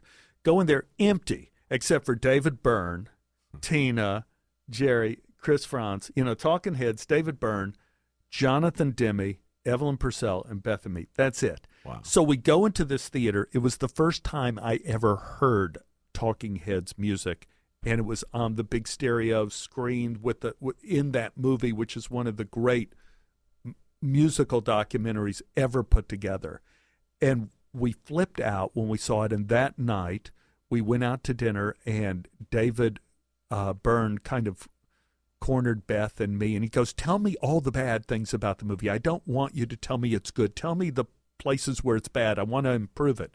And so we talked for a couple hours, and I talked about the movie, and David asked if Beth and I had a swimming pool, which we did at the time, thanks to Beth's success. And David was doing a video of Talking Heads' new song, Road to Nowhere. It said, we need some underwater scenes. Can we shoot it at your pool? Yes. So if you go on YouTube and look up Road to Nowhere, the swimming pool scenes happen at my house. Nice. So David is there and talking about his new film, or what he wanted to be a film, something called True Stories. And he wanted everyone in the film to have these crazy but true events that their life was built around. And Beth said to him, well, then you ought to talk to my sweetie because he can hear tones. Yeah. So I had this event happen to me when I was 19 years old in college, where I could hear tones coming from people's heads, right? And then you became something of a sensation as a result of that. I became something of a sensation in our school in that people would pay 25 cents, even $1, for me to listen to their tones and tell them about their life. And they would usually leave crying because I would tell them things. How did you know that? How is that possible? And I told, some of the stuff is eerie, Stephen. It is very eerie. I'll make people cry for half that. It all began when I was at a movement retreat when I was 19, and our movement class was out by a lake, and our teacher was sitting across from me at 12 o'clock. I'm at 6 o'clock, and he asked everyone to say the first thing that comes into your head as the sun is setting in Dallas, Texas, and people were going like, Frodo, Frodo, far out, weed, beer. They're going around, and I'm going like, well, this bar is pretty low, You know, I don't know really. And I have nothing in my head. And then I hear this tone in my head. And I look to my teacher across the fire and I go, I get that you're not who you say you are. I get that your name is not your name. And your real initials are MK or ML. And then my teacher goes, all right, fine. And next. And the next guy goes, Hobbit. And then it goes around the Gandalf. And, you know, it goes around the ring again. And the teacher, as I was leaving, he came out of the shadows and said, why did you say that about me? And I said, I don't know. You said say the first thing that comes into your head. And that was the first thing that came into my head. I just heard this sound and I just said this. He says, has anyone ever done any psychic experiments with you? And I go, no. He says, well, we should do this sometime. So this was the genesis of me being a hotshot in our drama department of making, 75 cents on a good day. Like being able to tell somebody what your past was. Yes, you were molested by your father. You say that stuff, actually. I would say that stuff because that's what came into my head. And people would cry, how did you know? How did you know? It was terrible. You're an actress. Oh, sorry. Yeah. It did work. So anyway. So now back to David Byrne. Back to David Byrne, 19 years later.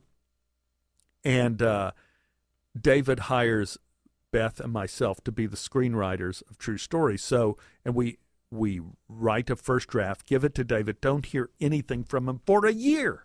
For a year. Not a word. Not, I liked it. Thank you very much. Hello, goodbye. Nothing.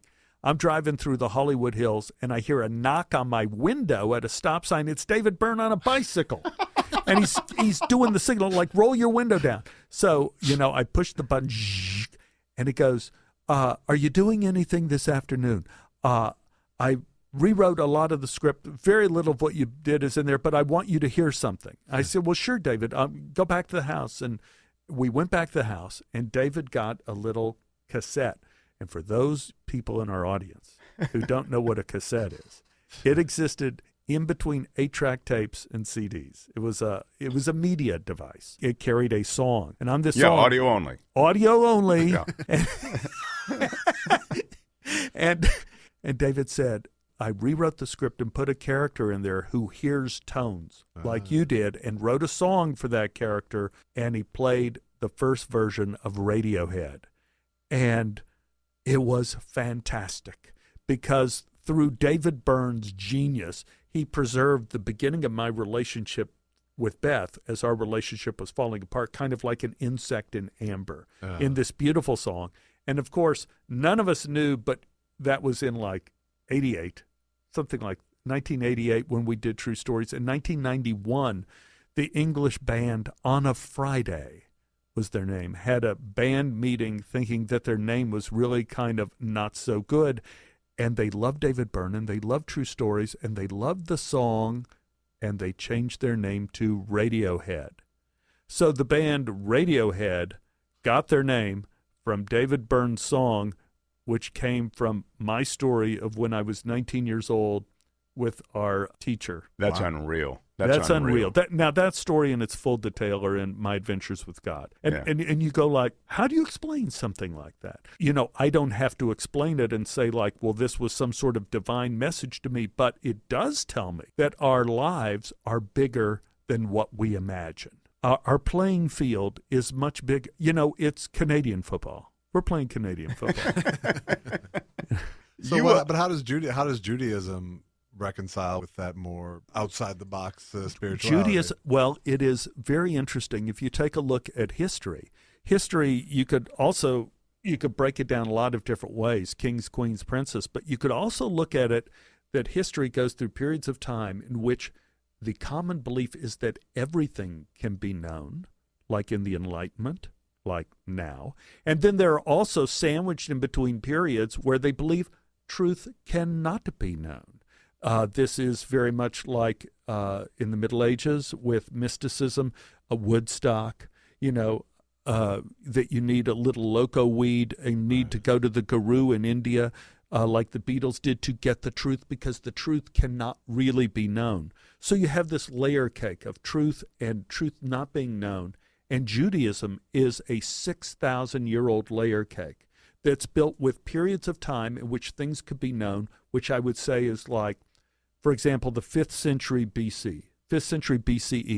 This is when, first of all, the Torah, the Jewish 5 books of Moses, was canonized at 444 BC, 5th century BCE. So you have the Old Testament being canonized. You also have Sun Tzu, Ancient Art of War. You also have Confucius writing at the same time. In the 5th century BCE, you have an honoring of wisdom and a belief that truth can be known. And then you have periods of time in which just the mystics take over, and they go you have to go into a trance, and you have to drink this potion, and you have to look at the guts of this animal before you read the omens to know what the future is going to be. And so this combination of fact, like the 10 Commandments, you don't get more fact than that.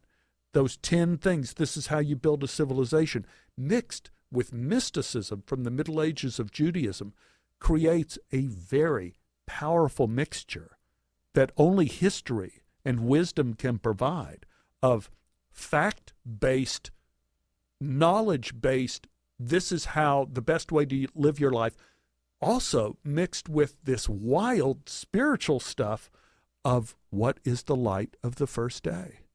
A question from the Zohar, which is a story from Dangerous Animals Club, that in the beginning of the Bible, in the beginning, God said, "Let there be light," and there was light. And you go oh, great. And as a kid, I figured, oh, yeah, that's a great time. The sun was made. Of course, God could work in the light. Except the sun wasn't made on the first day. The sun, the moon, the stars, and everything that creates light was created on the 4th day. So then the big question is, what was the light of the first day? And it became this entire mystical construct in the Middle Ages as people were debating what the hell were they talking about the light of the first day. And it's open to, I guess it was Newton who was saying that the universe abhors a vacuum. And so our minds rush in to answer that question. And for me, the answer to that question is the light of the first day is the light of creativity. And that is what makes us human, is the ability to create with purpose, with artistic purpose, and not just rebuild a warbler's nest the same way over and over again. Nobody creates the way man creates. It's definitional. And that, to me, is the light of the first day. And that's our connection to God, is our creativity. Our creativity. If you say that what God is the source of creation, then what man is the source of recreation. Recreation. Well, we're in LA, so there are a lot of sports facilities here.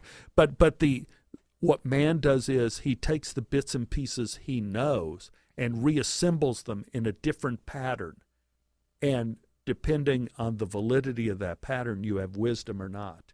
And that's where man's creativity comes in, is putting together the pieces of whatever's left of our puzzle. The creativity you talk about is brilliant when you see it played out in so many of the circles that you have been associated with. I would think if you look at the meta picture of what man has done with his creativity, it's not necessarily as bright a creative scenario. It seems as though we've been given this gift of this place, and we have defiled it and continue to destroy it and selfishly use it with an utter disregard for the future. You're just being results-oriented. Yeah, that was a downer.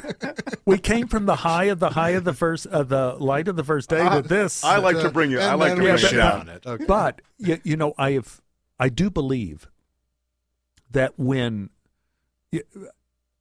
here in Hollywood and Los Angeles, a lot of my friends are on the more atheist side of the scale, right, and the atheist side of the spectrum. And that's fine, because not believing is a belief.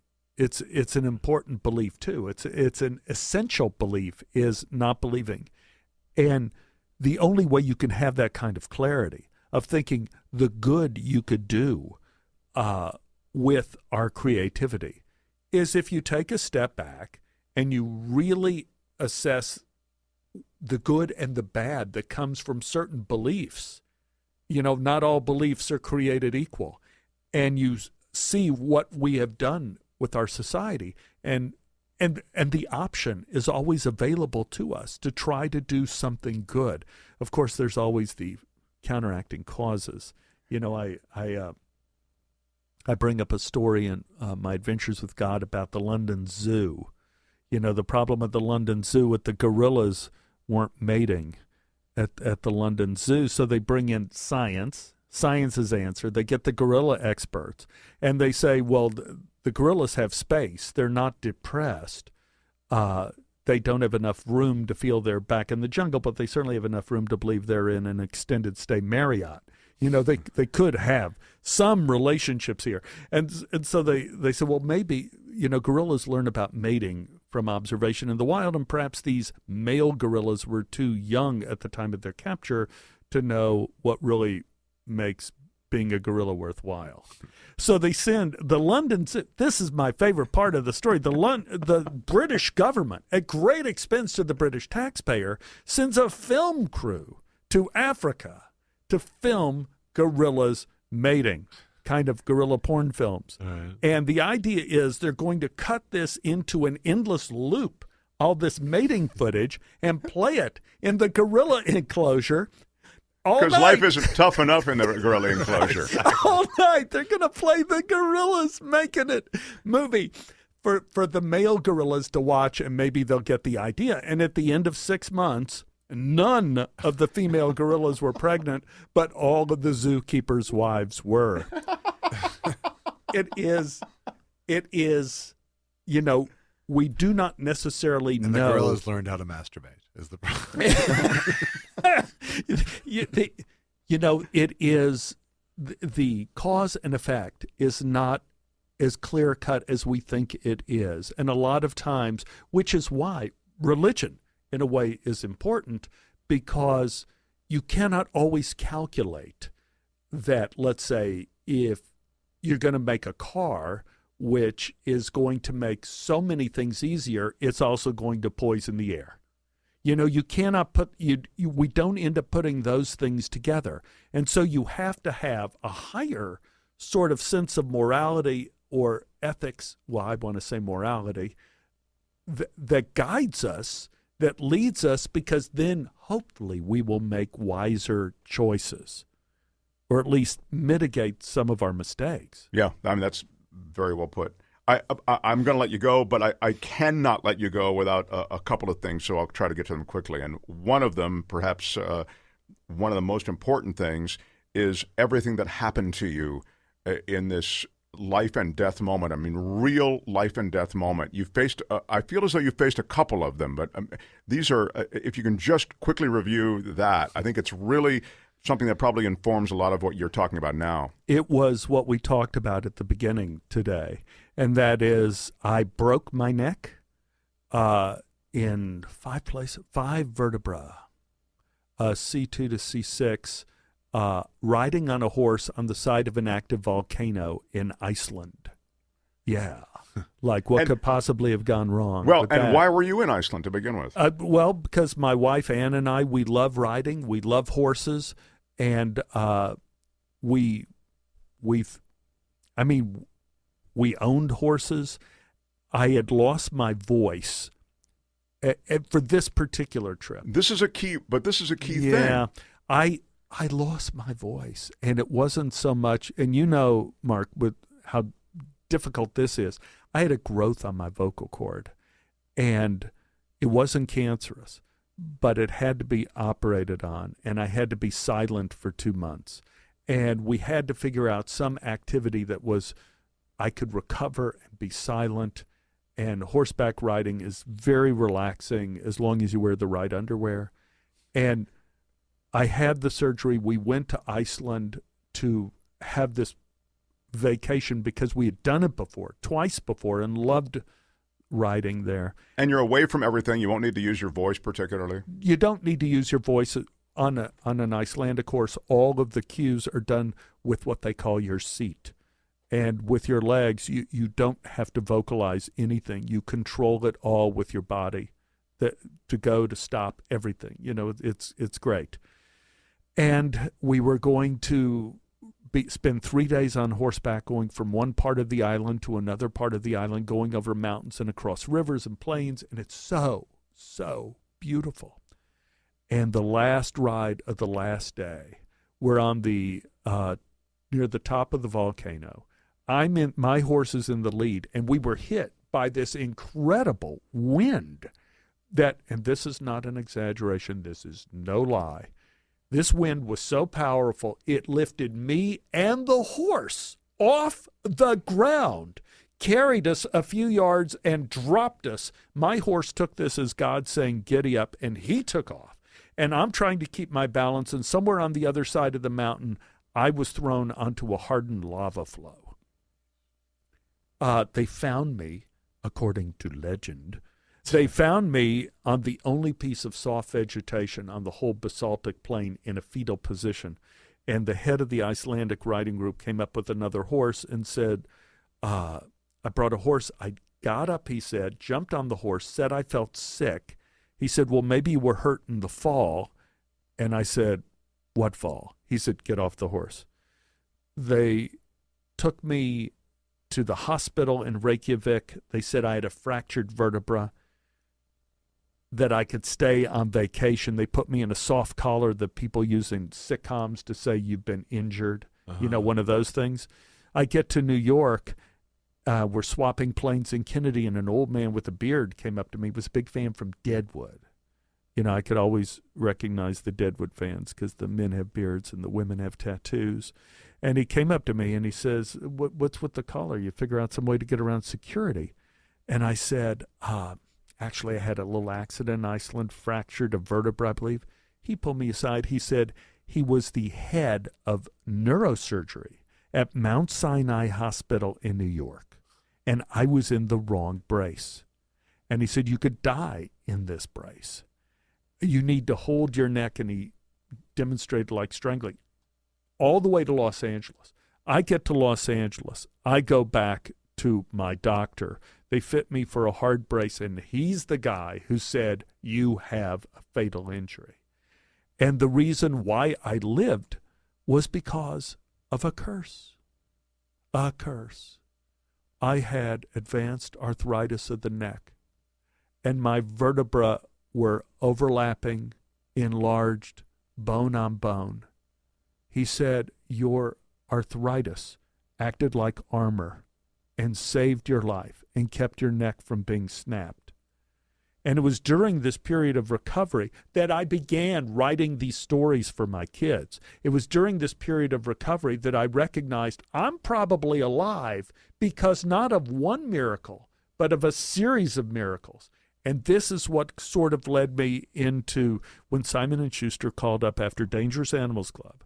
And they said, well, people love the humor in your stories, but they also are liking the spiritual bent of the stories. Can you write another series of stories connected by spiritual fabric? I use this story of me and the horse in Iceland and the David Byrne story of the unexplainable that has guided my life, that has defined my life, and that we are, in fact, playing Canadian football. Bigger field than we could ever possibly imagine. And one fewer down than we thought we should have. One fewer down! We should have more. The books are The Dangerous Animals Club and My Adventures with God. They're funny, poignant, and spiritual. I really congratulate you. I had no idea you're a real writer, and that's Thank you. It's a terrific surprise, so, yeah. Yeah, we were talking before when people yell stuff at you. One of the greatest things anyone yelled at me was in Dallas, Texas. I was at a grocery store, and they go, oh, my God, you're Stephen Tobolowsky, the author. Yeah. And I went, damn. And it was the nicest compliment ever. Well, please come visit us again with other stories. I mean, there's so many. I didn't even touch on a bunch that I wanted to get to. We only have you for this time, but thanks, Stephen Tobolowsky. You bet. Thank you so much. Link to these books on our website at edge-show.com. Thanks, J. Elvis. Bye, everybody. Get more of The Edge on Stitcher and iTunes, or go to our website, edge-show.com.